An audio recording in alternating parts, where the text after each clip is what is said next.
Hello and welcome बच्चों, आपके अपने चैनल एएमपीसी पे। तो क्या हाल चाल है आप लोगों के, कैसी चल रही है पढ़ाई? बच्चों, हम लोग 12th क्लास की अपनी पढ़ाई कर रहे थे। उम्मीद करता हूँ मैं अपनी क्लासेस में जो भी आप लोगों को होमवर्क देता हूँ या कंसेप्ट डिस्कस करता हूँ, आप वो ध्यान से देख रहे हो और समझ रहे हो, ठीक? बिकॉज सिर्फ हमारे यहाँ पे क्लासेस अटेम्प्ट करके या पढ़ के आप लोग जग जीत सकते हो, सब कुछ कर सकते हो, सब कुछ समझ सकते हो। इस बात का आप लोगों को ध्यान रखना है, ठीक है? तो बच्चों, मैं फिर से उम्मीद करता हूँ आप लोगों ने ये होमवर्क का क्वेश्चन करा होगा। क्वेश्चन क्या है? रोटी का ग्राफ बनाना है कॉपर और नाइक्रोम के लिए, ठीक है? मैं हिंदी में रोटी नहीं कह रहा हूँ, मैं बोल रहा हूँ रो मतलब रेजिस्टिविटी और टी मतलब टेम्परेचर, ठीक है? कुछ बच्चे कुछ भी सोचने लग जाते हैं यार। हाँ, तो फिलहाल रोटी की बात नहीं हो रही, यहां पर तापमान और रेजिस्टिविटी की बात हो रही है। नंबर 1 पे क्या लिखा है? कॉपर का ग्राफ। बच्चों, कॉपर क्या है? एक प्योर मेटल। प्योर मेटल का अल्फा ज्यादा होता है, तो इसका मतलब थोड़ा सा टेम्परेचर बढ़ाने पे इसकी रेजिस्टिविटी ज्यादा तेजी से बढ़ेगी, तो इसका ग्राफ लीनियर नहीं आएगा, ठीक? थोड़ा तेजी से आगे बढ़ेगा। समवॉट आप कह सकते हो कि ये पैराबोला की शेप जैसा होगा। मैं यहाँ पर पैराबोला बिल्कुल नहीं बोल रहा हूँ उसको, जस्ट ग्राफ कर्व रहेगा। थोड़ा बाद में जब हमारा टेम्परेचर तेजी से इंक्रीज हो रहा है तो रेजिस्टिविटी ज्यादा तेजी से बढ़ रही है। किसी केस में यहाँ पर ये सिर्फ कॉपर का नहीं है, ये सारे प्योर मेटल्स का ग्राफ है। बिकॉज बच्चों, यहाँ पर आपको डाउट हो सकता है कि सर आप तो कॉपर का कह रहे हो, तो सर इसीलिए कॉपर का कह रहे हैं क्योंकि कॉपर का एनसीईआरटी में है। तो बच्चों, ये क्वेश्चन एनसीईआरटी में है, ओके? तो यहाँ पर तो मैं कॉपर का कह रहा हूँ। अगर मान लो एग्जाम में ये आयरन के लिए आ गया तो क्या होगा? तो आयरन का भी ग्राफ थोड़ा सा ऐसे कर्व होगा, स्ट्रेट लाइन नहीं होगा। तो स्ट्रेट लाइन किसका होता है? स्ट्रेट लाइन होता है बच्चों अलॉयस का। अलॉय का एग्जाम्पल क्या हो गया? अलॉय का एग्जाम्पल लिखा हुआ है आपके सामने भाई, नाइक्रोम। तो इसकी रेजिस्टिविटी कोई भी एक रेफरेंस मान लो 0, उसके बाद ऐसे होगी।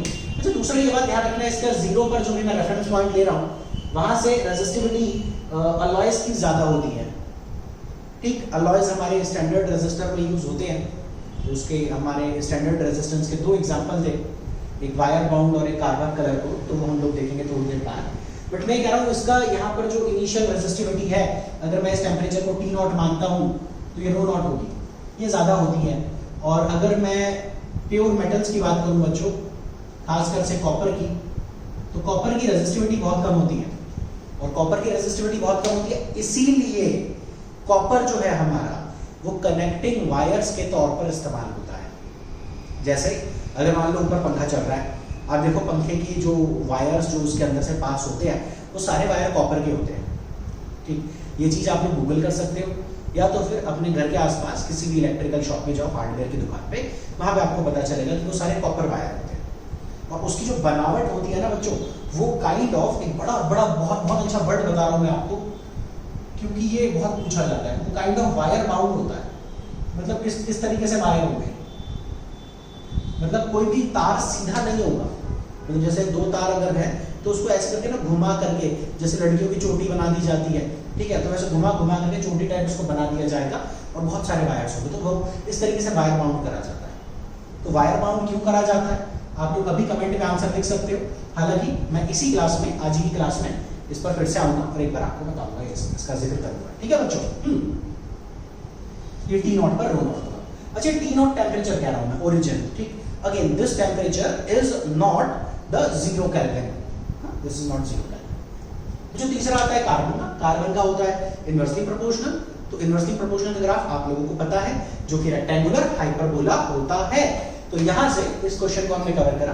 अच्छा, इस क्वेश्चन के बाद एक बहुत इंपॉर्टेंट हमारा कंसेप्ट आया था पिछली क्लास में, वो था सुपर कंडक्टिविटी। तो सुपर कंडक्टिविटी का मतलब क्या होता है? सुपर कंडक्टिविटी का मतलब होता है कि हम लोग अगर टेम्परेचर कम कर रहे हैं तो रेजिस्टिविटी कम हो रही है।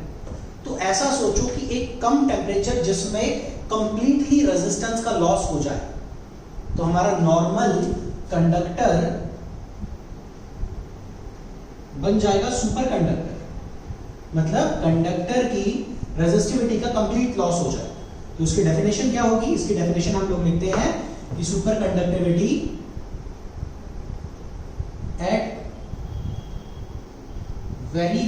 temperature, the complete loss of resistance of a conductor is called superconductivity. ठीक, and the temperature at which superconductivity occurs at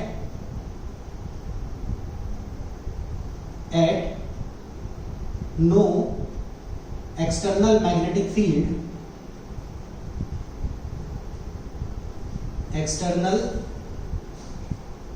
magnetic field, is called critical temperature, TC। मतलब यहां पर एक मैग्नेटिक फील्ड करके मैंने एक नया पेज यहां पर घुसा दिया है। वहां पर शायद बच्चों आप लोगों को थोड़ा सा डाउट हो रहा होगा, लेकिन हम डेफिनेशन को शुरुआत से लेते हैं। सुपर कंडक्टिविटी का मतलब क्या है कि कोई भी हमारा कंडक्टर है, कंडक्टर का रेजिस्टेंस कम होता चला गया और ये रेजिस्टेंस कम होते होते जब जीरो हो जाएगा तो वो कंडक्टर एक साधारण कंडक्टर, नॉर्मल कॉपर का टुकड़ा भी समझ सकते हो बच्चों, जस्ट एक साधारण कंडक्टर सुपर कंडक्टर हो जाएगा। मतलब नो लॉस ऑफ रेजिस्टेंस, यानी किसी भी टाइप का कोई एनर्जी कोई भी हमारा रेजिस्टेंस नहीं रहेगा, सारी एनर्जी आगे ट्रांसफर होगी। ठीक है, तो अब इसके बाद ये जिस टेम्परेचर पर होता है वहां पर मैग्नेटिक फील्ड नहीं होनी चाहिए। अब मैग्नेटिक फील्ड का क्या कंसेप्ट है, इसके बेसिस पर हम लोग सुपर कंडक्टर का यूज करते हैं कई बार बुलेट ट्रेन्स को रन करवाने में, जिसमें एक इफेक्ट होता है बच्चों, मीजनर इफेक्ट, साइंटिस्ट के नाम पर था। इन्होंने क्या करा था कि बुलेट ट्रेन को या किसी भी ट्रेन को लेविटेट करवा दिया था ट्रैक के ऊपर। तो लेविटेशन का मैं मतलब आपको समझाता हूँ। लेविटेशन का मतलब होता है बच्चों तैरना। तो आप सोचो कि ये हमारी ट्रेन की दो पटरियां हैं, जिस तरीके से आपको दिख रही है। इस ट्रेन की पटरी के ऊपर ये हमारी ट्रेन हो गई, मान लो बोगी हो गई, इंजन हो गया, व्हाटएवर। तो बच्चों ये ट्रेन पटरी से लग करके ऐसे चलती है, लेकिन बुलेट ट्रेन जो है वो थोड़ी सी ऊपर चलती है। तो अगर उसके ऊपर चलती है तो वहां पर हमें स्ट्रॉन्ग मैग्नेटिक फील्ड चाहिए। तो स्ट्रॉन्ग मैग्नेटिक फील्ड कुछ डायामैग्नेटिक का कंसेप्ट यूज करके ट्रेन को लेविटेट करवाया जाता है, तो उसमें सुपर कंडक्टर की जरूरत पड़ती है। तो इसलिए हम लोग अगर मैग्नेटिक फील्ड का कंसेप्ट इग्नोर करें तो जिस टेम्परेचर पर सुपर कंडक्टिविटी अकर होती है उसको कहते हैं क्रिटिकल टेम्परेचर। इसका एग्जांपल है बच्चों मरकरी। ठीक है, तो मैंने लास्ट क्लास में बताया था कि लगभग 120 या 125 केल्विन पर एक कैल्शियम और टैलियम का एक अलॉय है, बड़ा लंबा चौड़ा सा अलॉय है। मैं एक बार देख करके उसकी वैल्यू लिखता हूँ। ठीक है, तो वो भी हमारा सुपर कंडक्टर है। बट इसका ग्राफ कैसा बनेगा, देखो इसका मैंने सेम बोला बच्चों रो, और ये हो गया इसका टेम्परेचर।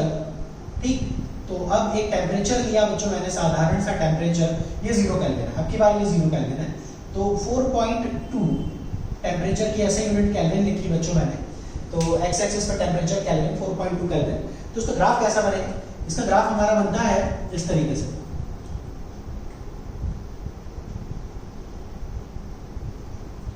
तो बच्चों इस तरीके से इसका कुछ हमारा रेजिस्टेंस होता है या रेजिस्टिविटी होती है। ठीक है, तो ये रेजिस्टिविटी जो आ रही है हमारी, ये ऐसे कह लो कि एक टेम्परेचर पर थोड़ी सी ज्यादा थी, फिर ये कम होती गई, एक पॉइंट पे एब्सोल्यूट तरीके से कम हुई, और इस पॉइंट पे हमारी बिल्कुल 0 हो गई। तो ये हमारा रेजिस्टिविटी का ग्राफ है। इसके लिए ये ग्राफ है हमारा मरकरी के लिए, और ये मरकरी की सुपर कंडक्टिविटी थी। ठीक, देयर आर डिफरेंट मटेरियल्स। तो जो हमारे डिफरेंट मटेरियल्स हैं वो है बच्चों, एक ये अलॉय है लेड और गोल्ड का, ये 7 केल्विन पर सुपर कंडक्टर बन जाता है। और जो मैं एक और कंपाउंड कह रहा था हमारा एलिमेंट, वो ये हुआ, और ये लगभग 120 केल्विन पर सुपर कंडक्टर हो जाता है।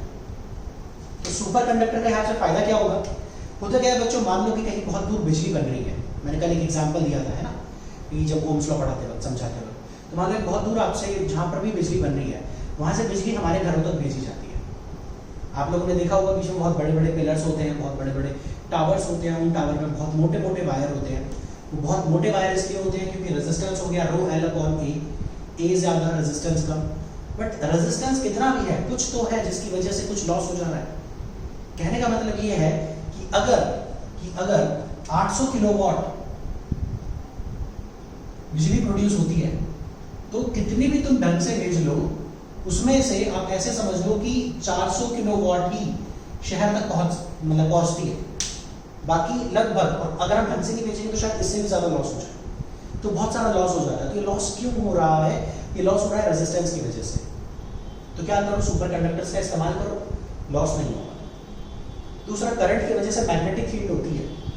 तो आपको अगर सुपर मैग्नेट्स चाहिए, सुपर मैग्नेट किस लिए चाहिए यहाँ पर? सुपर मैग्नेट सबसे पहले नंबर 1 पर तो मैंने बोला कि ट्रांसपोर्टेशन में अच्छा है, ट्रांसपोर्टेशन के लिए बेटर हो गया सुपर कंडक्टर।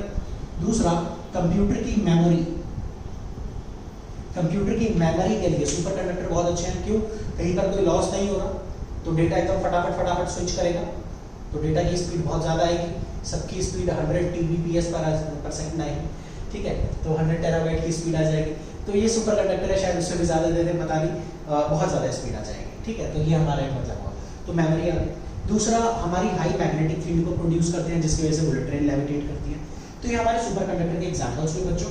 आप लोग इस ग्राफ को बना सकते हो। हाउएवर कुछ ग्राफ, ये ग्राफ कुछ बुक्स में इस तरीके से भी दे रखा है, ठीक है, इस तरीके से भी दे रखा है कि टेम्परेचर घटाते जाओ तो रेजिस्टिविटी इस पॉइंट पर 0 हो जाती है। तो ये हमारा इसका ग्राफ हुआ। ये कई बार यहाँ से भी कर्व होता है, तो थोड़ा सा इसमें एम्बिग्यूटी है, but still you can draw both are correct. Okay बच्चों, तो ये हमारा ग्राफ हुआ, ठीक है, इसको आप लोग नोट कर सकते हो।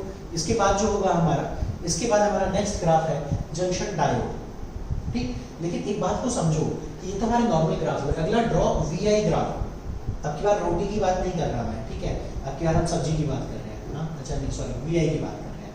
ओके बच्चों, तो VI के लिए मैंने क्या करा, VI के लिए मान लो मैंने यहाँ पर x एक्सिस में वोल्टेज ली, y एक्सिस में करंट ले लिया, ठीक।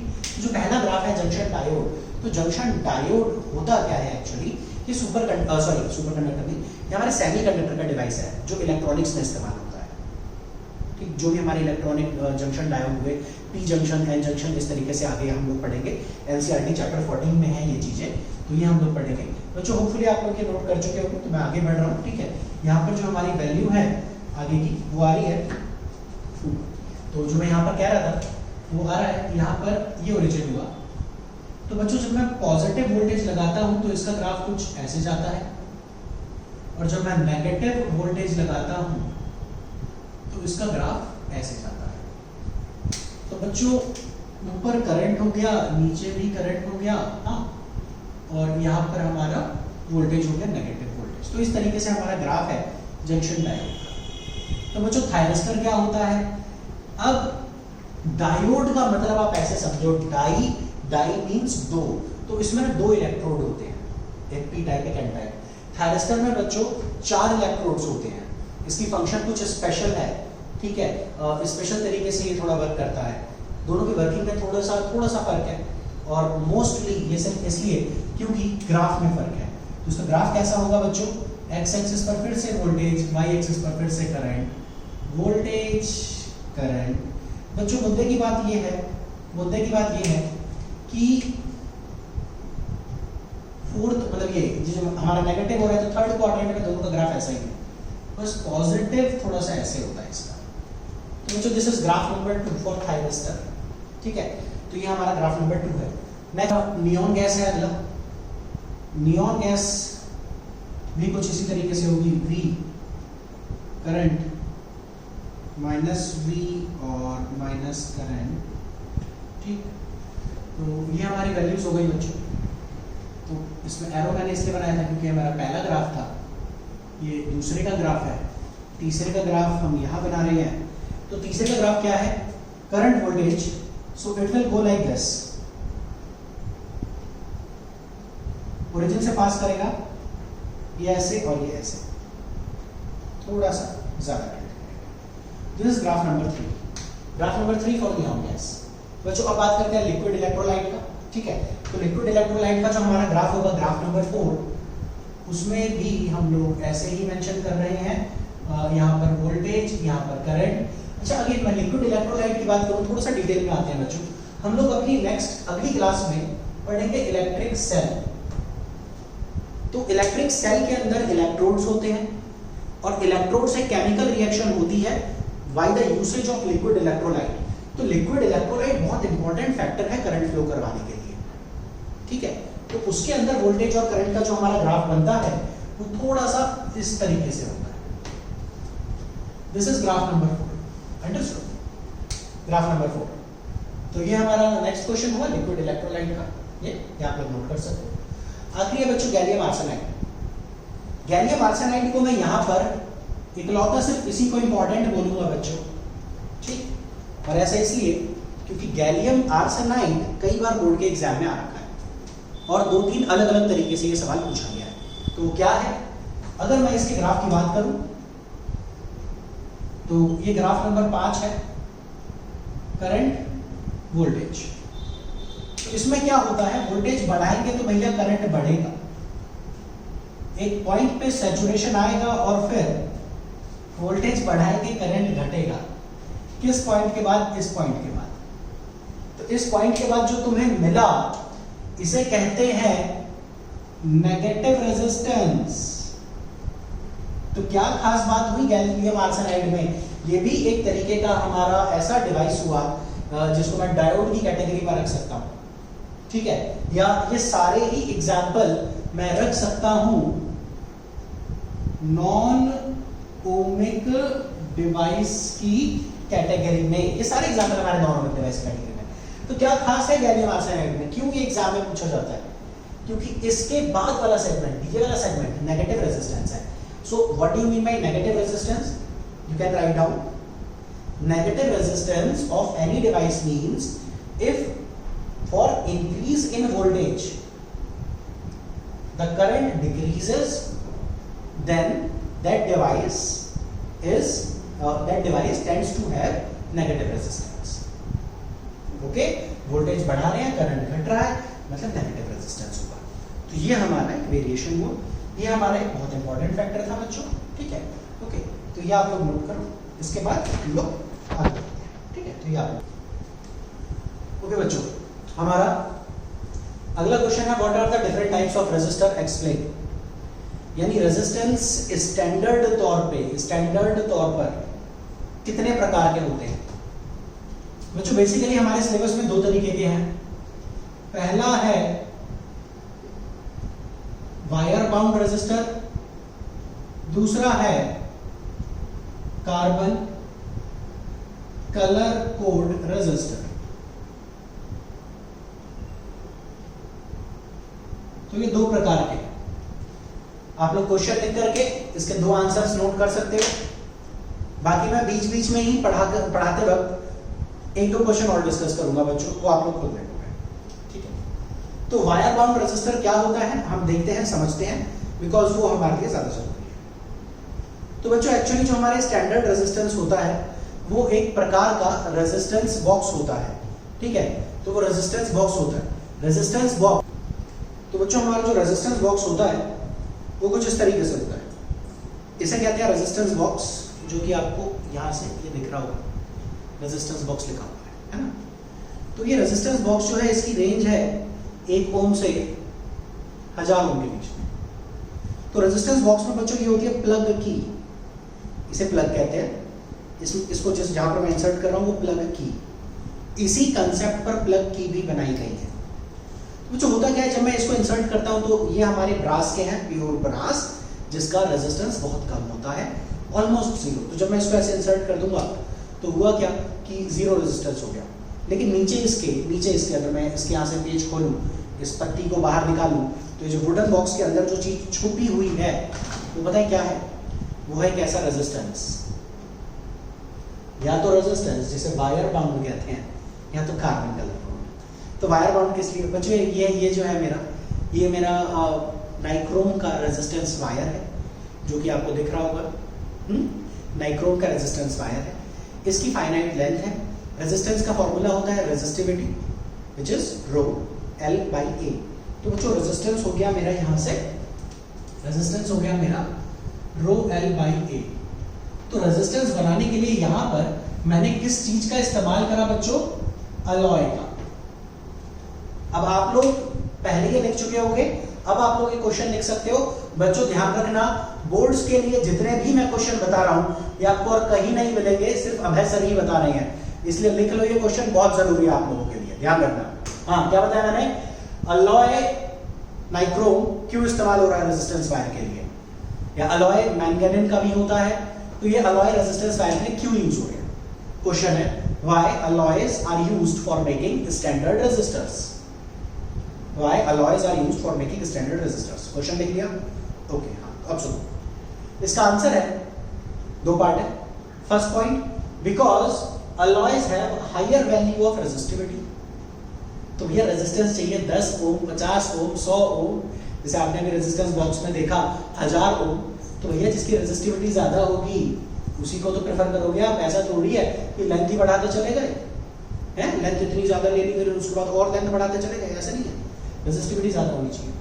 तो ठीक है भाई, तो फिर सर फिर हम रेजिस्टिविटी तो इंसुलेटर की ज्यादा होती है, वो क्यों नहीं लेते? तो बेटा अगेन बेवकूफ़ वाली बातें होगी कि हम इंसुलेटर क्यों नहीं लेते। अगर इंसुलेटर लेंगे तो उसमें तो करंट वैसे ही फ्लो नहीं करना, हम लेंगे क्यों? फिर तार बनाने का खर्चा क्यों? समझ रहे हो? एक फाइनाइट अमाउंट ऑफ रेजिस्टेंस चाहिए, मैं गिनती का रेजिस्टर ले रहा हूँ। अगर मैंने 1 ओम बोला तो 1 ओम चाहिए, तो उसके लिए क्या है?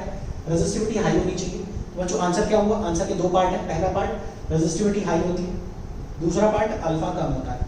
अल्फा कम होता है, ग्राफ बताया था ना कि 10 मिनट पहले, तो वही अल्फा कम होता है। ये अल्फा कम होने से क्या हो गया? टेम्परेचर वेरिएशन में ज्यादा फर्क नहीं आता। ठीक है बच्चों, तो इसमें अब इसमें रेजिस्टेंस ये जो हो गया, ये रेजिस्टेंस मैंने थोड़ी देर पहले कहा था, ये वायर बाउंड रेजिस्टर चोटी की तरह लपेटे जाते हैं। मतलब पहला जो टर्न है इसको मैं ऐसे ऐसे घुमाऊंगा, ऐसे करके, और दूसरा जो टर्न है इसको अपोजिट डायरेक्शन में ऐसे ले आऊंगा, मतलब नीचे से ऊपर। मतलब ये आपको घूमने के बाद कुछ इस तरीके से दिखेगा बच्चों। ऊपर की तरफ एक पेज हो गया, नीचे से आया ऐसे ऐसे, और जब मैं इसको घुमा रहा था तो घुमाने के बाद ये ऐसे आया और ऐसे आ गया। अब ऐसा क्यों करा गया?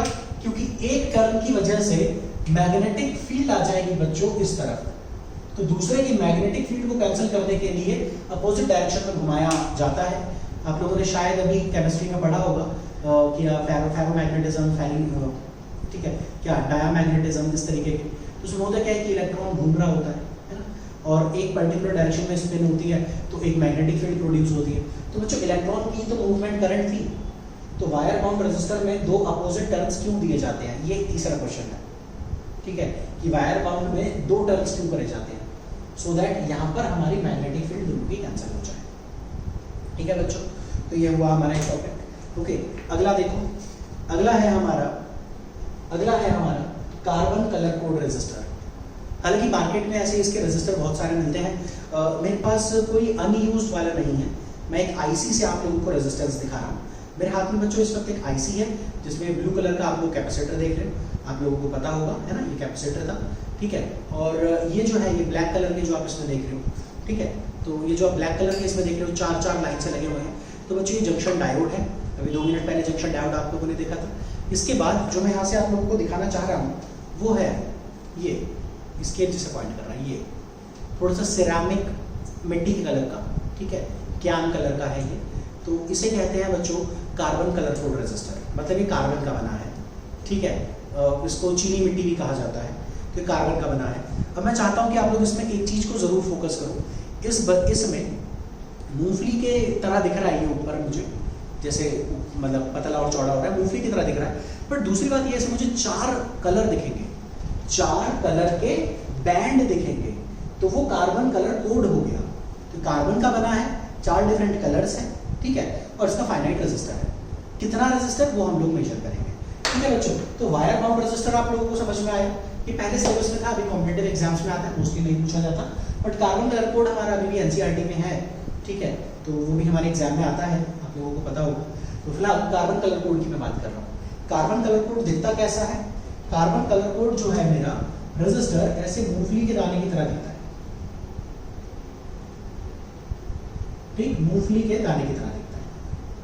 ओके बच्चों, अब होता क्या है, इसमें 3 कलर तो थोड़े पास पास होते हैं, बैंड 1, बैंड 2, बैंड 3। चौथा कलर जनरली थोड़ा दूर होता है। तो उससे मुझे पता चल गया कि मेरे को शुरुआत कहाँ से करनी है। मतलब अगर मुझे कंफ्यूजन हो गई कि क्या मैं इसको ऐसे करके घुमा के शुरुआत कर सकता था, कहने का मतलब ये है कि क्या अगर मैं इसको घुमाऊंगा तो इधर एक आया, इधर 1 2 3 आया, तो क्या इसको रेजिस्टेंस को कार्बन कलर कोड को इस तरीके से रखा जाता है या इस तरीके से रखा जाता है? तो बच्चों ये वाला तरीका गलत है, ये वाला तरीका सही है, हमेशा ऐसे रखा जाता है। ऐसे रखने के बाद हम लोग क्या करते हैं कि बच्चों इसे कहते हैं कि ये मेरा फर्स्ट कलर है, ये दूसरा, ये तीसरा और ये चौथा। ठीक है, अब ये कलर हमारे निर्धारित करेंगे या डिसाइड करेंगे कि इसके रेजिस्टेंस की वैल्यू क्या होगी। तो ये कलर कोड में एक टेबल है, हमें जो टेबल बनानी है इसमें आता है सबसे पहले black, brown, red, orange, yellow, green. तो बच्चों ये हमारा कार्बन कलर कोड रजिस्टर का टेबल है, ये हमारी एनसीईआरटी में भी दे रखा है। तो हमारा ये क्वेश्चन यहाँ पर समाप्त हो गया था। हमारी अगली हेडिंग है, जो मैं आपको बताना भूल गया था, हमारी अगली हेडिंग है कार्बन कलर कोड रजिस्टर। तो कार्बन कलर कोड रजिस्टर हम लोग क्यों इस्तेमाल करते हैं? कार्बन कलर कोड रजिस्टर हम लोग इसलिए इस्तेमाल करते हैं बिकॉज पहली बात, ये बहुत एक्यूरेट तरीके से रेजिस्टेंस की वैल्यू बताने का कितना है। दूसरा, ये कॉम्पैक्ट होता है, ये चीप होता है, सस्ता है, खरीद सकते हैं। ये तीसरा, मैनी पर्पस के लिए यूज करा जा सकता है, बहुत ही अलग अलग जगह पर यूज करा जा सकता है। क्यों? क्योंकि इसका रेजिस्टेंस फ्यू ओम से सेवरल थाउजेंड ओम तक वेरी करेगा। तो बच्चों हमारी हेडिंग है कार्बन कलर कोड रेजिस्टर। तो कार्बन कलर कोड क्या? जो हमारे कार्बन के मटेरियल से बन रहा है। इसमें 4 कलर बैंड होते हैं। कलर बैंड रेजिस्टर भी कई जगह मेंशन करते हैं इसको बुक्स में। ठीक है, कोड को आप बैंड लिख सकते हो बच्चों। तो ये क्यों यूज होते हैं? व्हाट आर द यूजेस और advantages of this over wire bound? तो बच्चों इसका आंसर है एक्यूरेट रेजिस्टेंस देता है ये काफी। दूसरा, कॉम्पैक्ट है, चीप है, इजीली अवेलेबल है। तीसरा, मैनी पर्पस में हम लोग अलग अलग पर्पस में लगभग हर डिवाइस में हम लोग इसका यूज करते हैं। और इसका रेजिस्टेंस इसलिए फ्यू वैल्यू से फ्यू ओम्स मतलब 1 ओम 0.1 ओम भी हो सकता है, और वहां से सेवरल थाउजेंड मतलब 10,000 ओम। ठीक है, उससे बड़ा नंबर भी आप लोग सोच सकते हो। तो कितना भी ज्यादा है, कम हो सकता है। और ये यूज होता है तो बच्चों ये मैंने आपको एक आईसी में आपको दिखाया। इस तरीके से आप लोग अपने घर में यूज होने वाली कोई सी भी आईसी देखो, कोई सा भी इलेक्ट्रॉनिक डिवाइस देखो, उसमें जो आपका रेजिस्टेंस यूज होता है वो कार्बन कलर कोड रेजिस्टर ही होता है। ठीक है, तो मैं ये नहीं कह रहा कि घर की जो भी चीजें हैं उसको तोड़ ताड़ के खोल दो, पूरी इंजीनियरिंग कर दो और देख लो। ठीक है, मैं ये नहीं कह रहा। मैं ये कह रहा हूँ कि जो चीजें खराब हो गई हैं उनको फेंकने से पहले एक बार जरूर थोड़ी सी R&D करा करो। बिकॉज मैं जानता हूँ आप सारे बच्चे इंजीनियरिंग एस्पिरेंट्स हो, सब बच्चे IIT से इंजीनियरिंग करेंगे। तो उसके लिए क्या जरूरी है आप लोगों के लिए, थोड़ा सा एक अपने अंदर एक इनोवेशन रखो, एक अपने अंदर अपना थोड़ा सा दिमाग लगा करके चीजें देखने या जानने की इच्छा रखो। ये मैं चाहता हूँ। ठीक है बच्चों, तो ये हमारे यहाँ पे यूज होते हैं, ये आप लोग नोट कर दो। इसके बाद इसका टेबल कैसे याद रखेंगे? टेबल याद रखने के लिए, हालांकि ये तरीका मैं खुद उतना मुझे पसंद नहीं है उस तरीके से याद रखना, मैं इसको इसी सीक्वेंस में याद रखता हूँ। ठीक है, कि बट जो आसान तरीका है, रटने वाला तरीका है, वो ये है, क्या कहते हैं, B.B. Roy, great Britain, very good wife, wearing gold silver necklace. ठीक है, B.B. Roy, great Britain, very good wife, wearing gold silver necklace. ये एक तरीका है। हालांकि ये तरीका इसलिए है, पहला वाला भी ब्लैक के लिए, दूसरा वाला भी ब्राउन के लिए। तो बच्चों वहाँ पे कंफ्यूजन हो सकती है कि सर हम पहले ब्राउन लिख देते हो। तो बच्चों ये रटने के ऊपर है, ये आपको रटना पड़ेगा। कलर कोड यही है, स्टैंडर्ड रखा गया है, 4 कलर इस तरीके से है। अब इन 4 कलर के करस्पॉन्डिंग नंबर्स है या मल्टीप्लायर्स है, तो वो क्या है बच्चों ब्लैक की गिनती शुरू हुई 0 1, रेड का हुआ 2, ऑरेंज का हुआ 3, येलो का हुआ 4, ग्रीन का हुआ 5, ब्लू का हुआ 6, वायलेट का हुआ 7, ग्रे 8, व्हाइट 9, ठीक है। और गोल्ड का जो हुआ हमारा कोई नंबर नहीं, तो बच्चों गोल्ड का हमारा कोई नंबर नहीं है, सिल्वर का कोई नंबर नहीं है, ठीक ओके। इसके बाद हमारी बात आती है नो कलर। अच्छा नो कलर का क्या मतलब है, जो हमारा 3 बैंड है ना बच्चों, 3 ही बैंड होंगे, चौथा बैंड वहां पर एब्सेंट होगा, इस तरीके से वहां चौथा बैंड बना ही नहीं होगा, तो वो नो कलर है। तो हमें कैसे पता चलेगा कि नो कलर है, वहां पर चौथा कलर बना ही नहीं होगा। तो इसका मतलब क्या हो गया, इसका मतलब ये हो गया कि अगर आपका एक रेजिस्टेंस है, ठीक है, तो आप ऐसे समझो कि मैं चलो कैपेसिटर का एग्जांपल ले लेता हूँ। कैपेसिटर हमारा wire sorry carbon colour code resistor है, इस पे इस तरीके से एक बैंड हो गया ब्लैक, दूसरा भी ब्लैक और तीसरा भी ऐसे ब्लैक। तो बच्चों इस तरीके से 3 बैंड बना दिया मैंने। तो भैया इसका रेजिस्टेंस कितना होगा, तो 3 कलर के लिए ब्लैक ब्लैक ब्लैक, तो फिर 0 ही आ गया, 0 ही आ गया, बात खत्म हो गई। लेकिन अगर कलर हमारे चेंज होते रहेंगे उसके हिसाब से हम देखते हैं, पहली बात। दूसरा फोर्थ कलर जो है हमारा वो कई बार होगा ही नहीं, तो अगर नहीं होगा तो उसको मैं नो कलर की उस पर ट्रीट करूंगा। अब मल्टीप्लायर देखते हैं बच्चों, मल्टीप्लायर यहाँ पर थोड़ा सा ज्यादा जरूरी है। जिसमें मैं बात करूं ब्लैक की, तो ब्लैक का मल्टीप्लायर कितना होगा, ब्लैक का मल्टीप्लायर होगा बच्चों जो नंबर है वो 10 की पावर में लगाना, ब्राउन का 10 की पावर 1, रेड का 10 की पावर 2, ठीक है, ऑरेंज का 10 की पावर 3, येलो का 10 की पावर 4, ग्रीन का 10 की पावर 5, अब ब्लू का 10 की पावर 6, वायलेट 10 की पावर 7, ग्रे 10 की पावर 8, व्हाइट का 10 की पावर 9, गोल्ड का 10 की पावर -1, सिल्वर का 10 की पावर -2। ये मल्टीप्लायर जनरली हमारे कम यूज होंगे। नो कलर का कोई मल्टीप्लायर नहीं है बच्चों, ठीक। अब बात करते हैं हम लोग यहाँ नीचे की थोड़ी सी, तो नीचे मैं एक और बात कर दूं, थर्ड आता है टॉलरेंस। तो टॉलरेंस क्या होता है बच्चों, एरर होता है। अब एरर कैसे, आप लोगों ने पढ़ा कि अगर किसी का रेजिस्टेंस 10 ओम आ रहा है तो बच्चों को एक्यूरेट थोड़ी होगा 10 ओम, उसमें +-1 ओम भी तो हो सकता है, तो कितने की गलती हो रही है। मतलब मैंने अगर एक रेजिस्टेंस बनाया, मैंने जैसे अगर यहाँ पर एक रेजिस्टेंस बनाया और मैं एक बार पहले देख लूँ आपको, फिर मैं जरा बताऊँ, ठीक है बच्चों। मैं यहाँ पर रेड ब्लैक और गोल्ड है जो मैं आप लोगों को दिखाना चाह रहा हूँ, ठीक है। तो एक बार थोड़ा सा मैं कैमरे पर फोकस करके आपको दिखाता हूँ। बच्चों यहाँ पर 2 रजिस्टर हैं, जो मेरा लेफ्ट वाली 4 फिंगर है उसके पास जो रजिस्टर है आपको वो देखना है, ठीक है, लेफ्ट वाली 4 फिंगर के पास। तो बच्चों इसमें आपको दिख रहा होगा, इसमें आपको दिख रहा होगा रेड, ओके बच्चों। तो मैं चाहता हूं यहां पर आपको दिख रहा होगा रेड ब्लैक और गोल्ड, रेड ब्लैक और गोल्ड, है ना, दिख रहा है बच्चों। कलर यहां पर महत्वपूर्ण है हमारे लिए। ये कलर बैंड हो गए, तो रेड दोबारा, फिर तीसरा ब्लैक, चौथा गोल्ड। तो जो फोर्थ कलर है वो हमारा हमेशा नीचे वाली कैटेगरी का ही होगा, ठीक है, आप लोग समझ गए। ओके, तो आगे बढ़ते हैं, इसको समझते हैं। तो फोर्थ कलर हमारा हमेशा इसी का होगा, तो वो टॉलरेंस निर्धारित करता है। मैंने बोला कि ये बहुत ज्यादा एक्यूरेट होता है, तो मोस्टली चौथा कलर गोल्ड हो गया। तो एक्यूरेसी मतलब ज्यादा से ज्यादा 5% की गलती होगी, वरना नहीं होगी। अगर सिल्वर कलर हो गया तो मतलब घटिया कंपनी ने रजिस्टर बनाया है, बेकार कंपनी ने एकदम, उसमें 10% की एरर होगी। नो कलर मतलब 20% की एरर होगी, उन्होंने चौथा कलर छापा ही नहीं इस पे, तो भैया गलती बहुत ज्यादा हो गई, ठीक है। तो इसका मतलब एरर बहुत ज्यादा हो गई, ठीक। अब बच्चों में मुद्दे की बात करते हैं। मुद्दे की बात यह है कि 4 कलर होते हैं और रेजिस्टर किस तरीके से, तो ये वाला गलत वाला तरीका है, ये आप लोगों को याद हो गया होगा अब तक। अब जो रेजिस्टर हमारे सामने था, मैं जरा उसी की बात करूं बच्चों। पहला कलर है रेड, दूसरा कलर है रेड, तीसरा कलर है ब्लैक और चौथा कलर है गोल्ड। गोल्ड का मार्कर नहीं है मेरे पास, चलो बच्चों आगे बढ़ते हैं।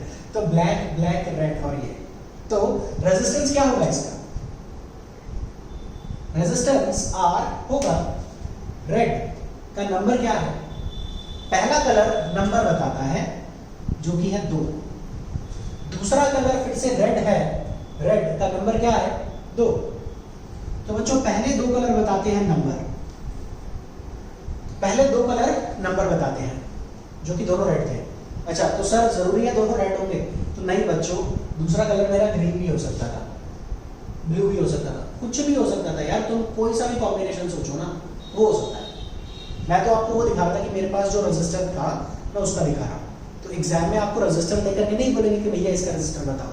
एग्जाम में कॉपी में ऐसे बना होगा, 4 कलर उसमें लिखे होंगे, ठीक है, रेड रेड ब्लैक गोल्ड ऐसे का, ठीक है। तो मैं कह रहा हूँ पहले दो कलर नंबर हो गए, तीसरा कलर जो होगा वो मल्टीप्लायर होगा। तो क्योंकि तीसरा कलर ब्लैक है तो ब्लैक का मल्टीप्लायर क्या है, 10 की पावर 0। ये इसके रेजिस्टेंस की वैल्यू आ गई। क्या वैल्यू आई बच्चों, रेजिस्टेंस बराबर 22 इंटू 10 की पावर 1, सॉरी 10 की पावर 0, किसी की पावर 0 1 होता है, 22 ओम। ठीक, तो चौथे कलर का क्या सिग्निफिकेंस है, चौथा कलर अगर है गोल्ड सिल्वर ही होगा, कोई और नहीं होगा। अगर चौथा कलर नहीं है तो प्लस माइनस 20% कर दो। लेकिन अभी हमारे रेजिस्टेंस में एक्यूरेसी के साथ प्लस माइनस 5%। तो बच्चों यहां से मैं कहूं कि व्हाट इज अ 5% ऑफ 22, तो व्हाट इज अ 5% ऑफ 22, तो बच्चों 22 का 5% आप जब निकाल सकते हो, इट इज 22 इंटू 5 अपॉन 100, तो ये मल्टीप्लाई करके कितना आएगा 110 अपॉन 100 यानी 1.1, तो बच्चों 1.1। तो रेजिस्टेंस इसका वेरी करेगा, 22 में से 1.1 गया यानी 20.9 ओम से लेकर के 23.1 ओम तक ये एक्यूरेसी है। 22 ओम एग्जैक्ट आपने बना दिया, क्या 22 मिलेगा, नहीं यार, थोड़ा तो ऊपर नीचे हो सकता है ना, थोड़ी बहुत तो गलती अच्छी कंपनी से भी हो जाती है, अच्छे से अच्छे लोगों से हो जाती है, तो ये गलती है, टॉलरेंस एरर प्लस माइनस 5%। तो 22 का 5% 1.1 ओम आ रहा है, तो वो निकाल करके ऐसे, ठीक है बच्चों, आगे बात समझ। इसके बेसिस पर हमारे बहुत सारे न्यूमेरिकल हैं। 4 कलर का कॉम्बिनेशन आपको किसी भी किताब में मिल जाएगा, तो आप लोग वहाँ से देखो करो, ठीक है। बहुत सारी बुक्स हैं, आप उनमें से क्वेश्चन भी कर सकते हो। तो बच्चों ये हमारा कार्बन कलर कोड हमारी अगली हेडिंग थी, जो हमारी हेडिंग खत्म हुई। इसके बाद हमारी जो नेक्स्ट हेडिंग है वो है कॉम्बिनेशन ऑफ रेजिस्टर्स। तो अगर मैं बात करूँ कॉम्बिनेशन ऑफ रेजिस्टर्स की, तो बच्चों combination of resistors exactly combination of capacitors की तरह ही है, ठीक है। तो आप लोग ये नोट करो, तब तक हम लोग आगे देखते हैं। बच्चों हमारी अगली हेडिंग है कॉम्बिनेशन ऑफ रेजिस्टेंसेस। अब रेजिस्टेंस का मतलब एक रेजिस्टेंस वायर हो गया, तो ये रेजिस्टेंस का कॉम्बिनेशन किस तरीके से हो सकता है, when they are connected by from end to end, मतलब ये तार यहां पर सीधा नहीं हो रहा, हालांकि मेरे पास एक तार और है, ये बच्चों ये कॉपर वायर होता है। कॉपर वायर के ऊपर इंसुलेशन है और अंदर अगर आप लोग देख रहे होगे, मेरे ख्याल से शायद आपको इसके अंदर से जो वायर आ रहा है ये नहीं दिख रहा होगा या आई डोंट नो, बट हाँ अगर मैं वाइट बैकग्राउंड में रखूँ तो बच्चों आपको विजिबल होगा। तो ये देखो, ये तो आपको ये वायर का दूसरा एंड विजिबल है, ये कॉपर का है, कॉपर में थोड़ा सा जंग लग गया है इसलिए कलर ऐसा हो गया, ठीक है। तो ये कॉपर वायर, तो अब इस रेजिस्टेंस के कॉम्बिनेशन को हम लोग पहला सीरीज और दूसरा पैरेलल में लगाते हैं। तो सीरीज का मतलब क्या हुआ, when resistances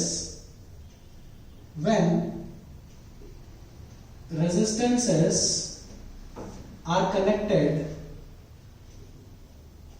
from end to end, एक के सिरे से दूसरे का सिरा। तार थोड़ी सी टेढ़ी हो रही है बच्चों, मैं आपको थोड़ा सा यहां पर दूसरे तरीके से समझाता हूं।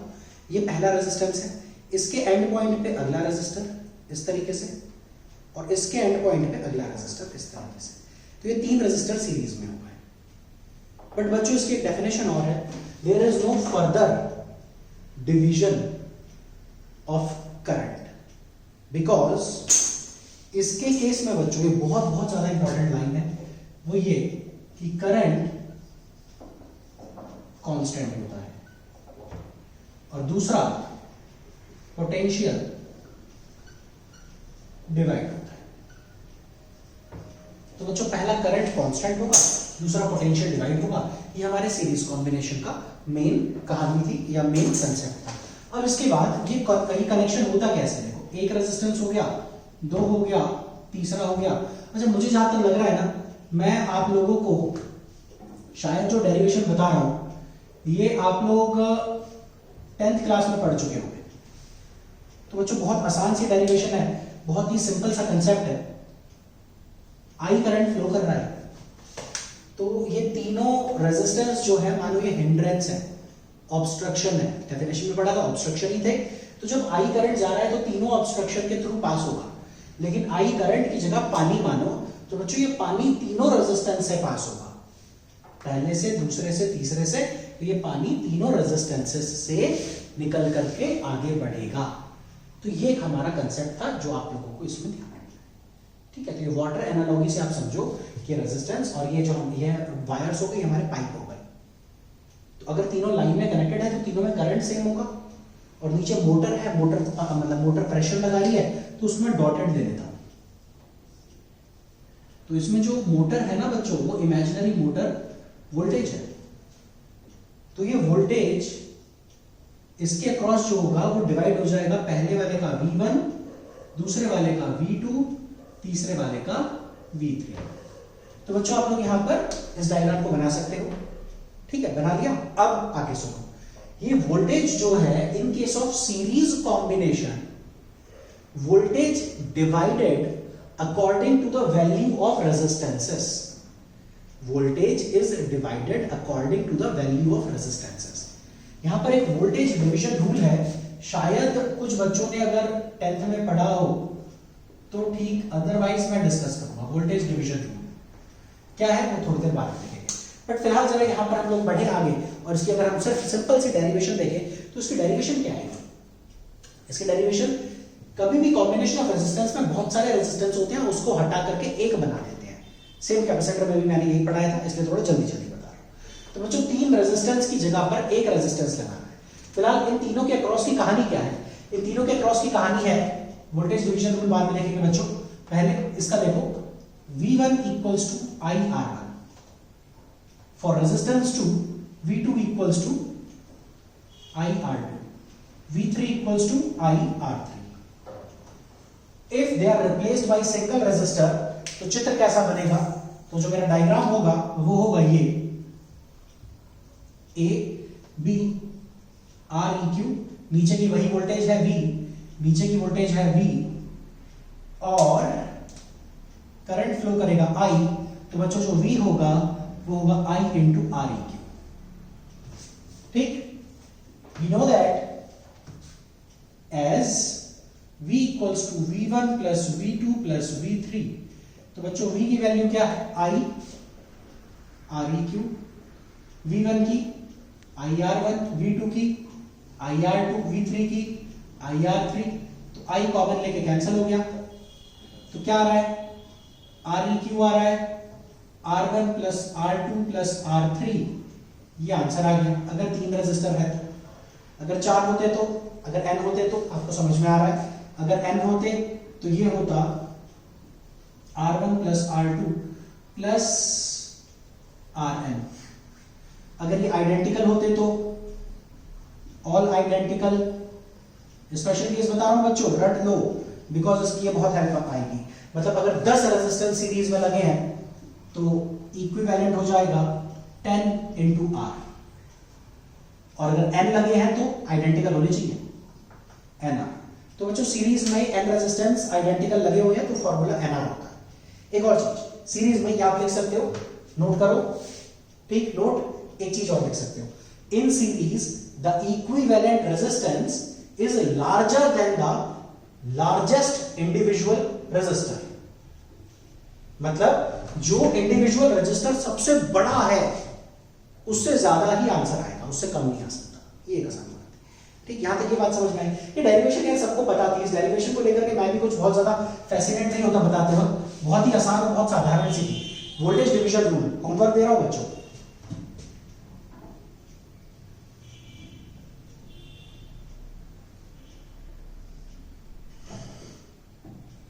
ये R1 है, ये R2 है, ये नेट वोल्टेज है V। इतना ही गिवन है।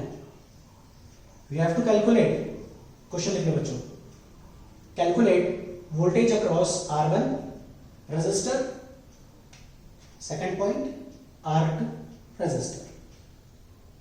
इन 3 के अलावा कोई चौथा वेरिएबल नहीं है, तो प्लीज डोंट यूज दैट। इनकी टर्म्स में आंसर निकालना है, निकाल लेना। एक क्वेश्चन ऐसे ही है, क्वेश्चन लेकिन अच्छा क्वेश्चन इसलिए क्योंकि बाद में जब मैं बढ़िया वाले जेई के क्वेश्चन करवाऊंगा, सीबीएसई प्लस की जो मेरी वीडियो आएगी उसमें आप लोग देखना, ये कंसेप्ट में डायरेक्टली यूज करूंगा। ठीक है बच्चों, सीरीज की कहानी खत्म। ठीक, तो यहां से हम लोग सीरीज की कहानी इतनी है और अब आगे बढ़ते हैं। ठीक, नेक्स्ट इज ओके बच्चों, आगे बढ़ते हैं। कॉम्बिनेशन ऑफ रेजिस्टर्स में हमारा आज का आखिरी टॉपिक है नंबर 2, पैरेलल कॉम्बिनेशन। नंबर 2 है बच्चों हमारा पैरेलल कॉम्बिनेशन। तो इसकी डेफिनेशन क्या है? व्हेन रेजिस्टर्स आर या resistances are connected between two fixed points, connected between two fixed points। ठीक, सारे रेजिस्टेंस टू फिक्स पॉइंट, मतलब ये दो रेजिस्टर हो गए, ये दोनों हमारे फिक्स पॉइंट है, मतलब ये दोनों, मतलब दोनों का एक एंड मेरे लेफ्ट हैंड पे है, दोनों का एक एंड राइट हैंड पे है। मैं कंसिडर करूंगा कि मेरा राइट हैंड एक अलग पोटेंशियल पर है, लेफ्ट हैंड एक दूसरे अलग पोटेंशियल पर है, तो इसीलिए मैं यहां पर इस तरीके से इसको मान रहा था। ठीक है बच्चों, अब इसमें होता क्या है, इसमें क्योंकि पैरेलल कनेक्शन में सारे के पोटेंशियल इक्वल हैं, सभी के पोटेंशियल फिक्स पॉइंट पर है, तो बच्चों मैं यहां पर मेंशन कर रहा हूं कि इसमें पोटेंशियल कांस्टेंट होता है और करंट डिवाइड होता है, करंट डिवाइड होता है। तो ये आप लोग लिखो, करंट डिवाइड होता है। तो अगर करंट डिवाइड होता है तो भैया इसका रूल होगा करंट डिवीजन रूल। देखेंगे ऊपर का क्वेश्चन दूंगा मैं आपको। तो बच्चों यहां पर ये मेरा पैरेलल कनेक्शन हो गया। अब पैरेलल का चित्र देखो, मेरे ख्याल से अब जो मैं पैरेलल बनाने वाला हूं ना, आप लोगों ने मेरे पुराने कैपेसिटर की क्लास देखी है, आप लोगों ने पढ़ी है, तो आप सब लोग समझ जाओगे कि ये जो अब की बार सर बना रहे हैं ये पैरेलल कॉम्बिनेशन है, ये पैरेलल कॉम्बिनेशन है। तो पैरेलल कॉम्बिनेशन में देखो क्या हुआ, पॉजिटिव एंड से ये डायरेक्टली पॉजिटिव हो गया और नेगेटिव एंड से यहां से तार है ये नेगेटिव हो गया। तो पॉजिटिव नेगेटिव R1 का AB पर आ गया। ठीक है, क्यों? क्योंकि बच्चों ये A होगा, ये B होगा और ये वाला A होगा और ये B होगा। तो सारे तीनों के तीनों रेजिस्टर AB, BA को भी हम AB बोलेंगे, तीसरा भी AB। तो ये तीनों के तीनों रेजिस्टर हमारे इसके हिसाब से आ रहे हैं। तो करंट डिवाइड होगा। अब करंट कैसे डिवाइड होगा देखो बच्चों, यहां पर पहले वाले के अक्रॉस यहां से आ गया I1, ऊपर रेजिस्टेंस इसके लिए चला गया I2 प्लस I3, आगे जाके ये करंट यहां पर आ गया I2 और यहां पे चला गया I3। फिर इस ब्रांच में करंट जुड़ करके आ जाएगा नीचे, देखो यहां से I1 का पानी आ रहा है, यहां से I2 का पानी आ रहा है, तो ये I1 प्लस I2 और फिर ये करंट यहां से आया और यहां चला गया। तो I1 plus I2 plus I3 I के बराबर होगा। तो बच्चों अब की बार पोटेंशियल सेम है, तो डेरिवेशन के तौर पर मैंने लिखा तीनों का पोटेंशियल सेम, तीनों का करंट ऐसे नहीं, I1 I2 I3 और V total I into I cube. इसमें करंट डिवाइड होता है बच्चों, तो आप लोग लिखोगे, आप लोग इसमें लिखोगे एज, आप लोग इसमें लिखोगे एज I बराबर I1 plus I2 plus I3। तो बच्चों I1 कितना आ रहा है देखो, I1 आ रहा है V अपॉन R1, है ना, I1 आ रहा है V अपॉन R1, I2 आ रहा है V अपॉन R2, I3 आ रहा है V अपॉन R3 और I कितना आ रहा है V अपॉन R क्यूब। बच्चों अब की बार V कॉमन लेके कट गया, क्यों? क्योंकि पैरेलल में पोटेंशियल कांस्टेंट होता है, तो V कॉमन लेके कट गया, तो 1 अपॉन R क्यूब कितना आ रहा है 1 upon R1 plus 1 upon R2 plus 1 upon R3 इतना, अगर 3 है तो, अगर n है तो 1 अपॉन R क्यूब होगा 1 upon R1 plus 1 upon R2 dot dot dot plus 1 upon Rn। ये कहानी हो गई। अब फॉर n आइडेंटिकल, आइडेंटिकल क्या आएगा 1 upon R cube equals to n upon R। ठीक, तो R क्यूब का रेसिप्रोकल ले लो, तो R क्यूब क्या है R बाई n, यानी इसमें डिवाइड लगेगा, रेजिस्टेंस घट जाएगा। रेजिस्टेंस क्यों घटेगा सोचो, एक पाइप के थ्रू पानी जा रहा था और आगे पाइप बट गए, अलग अलग रास्ते मिल गए, तो ज्यादा पानी चला जाएगा, करंट ज्यादा चला जाएगा, तो रेजिस्टेंस कम होगा। बहुत सिंपल है। तो ये बहुत ही आसान सी चीज थी। पैरेलल में आपको और ज्यादा रास्ते मिल रहे हैं जाने के लिए, तो भैया ज्यादा भीड़ जाएगी ना, भीड़ जाएगी तो ऑब्स्ट्रक्शन कम होगा, रेजिस्टेंस कम होगा तो रेजिस्टेंस कम हो गया। समझ में आई बात? ओके, अब एक चीज और बताता हूं। फॉर टू रेजिस्टर्स, दो रेजिस्टर्स के लिए क्या होगा? 1/R, बच्चों इसको रट लेना, 1/R1 प्लस 1/R2। एलसीएम लो, R1 R2, ऊपर आएगा R1 प्लस R2, तो दो रेजिस्टर के लिए आंसर क्या आता है? Req is R1 R2 upon R1 plus R2। बच्चों ये चीज जरूर रट लेना, मुझे पता है आपको ये सारी डेरिवेशन आती थी, बहुत आसान है, लेकिन ये जो मैंने फॉर्मूला लिखा ये भी जरूर याद रखना, बहुत ये जरूरी हो जाता है हमारे लिए आगे की चीजों में। ठीक है, ओके, तो यहां तक अब आप लोगों ने नोट कर लिया। एक लाइन देखो, in parallel combination the equivalent resistance is lesser than the smallest individual resistor. इन तीनों में जो सबसे छोटा होगा उससे कम आएगा आंसर। कहने का मतलब 2, 5 और 10 तीनों को पैरेलल में सॉल्व कर लो, आंसर 2 से कम आएगा, और तीनों को सीरीज में सॉल्व कर लो, आंसर 10 से ज्यादा आएगा। सिंपल। ओके, आखिरी होमवर्क क्वेश्चन बच्चों, करंट डिवीजन हो। यहां से मेरा आई करंट आ रहा था,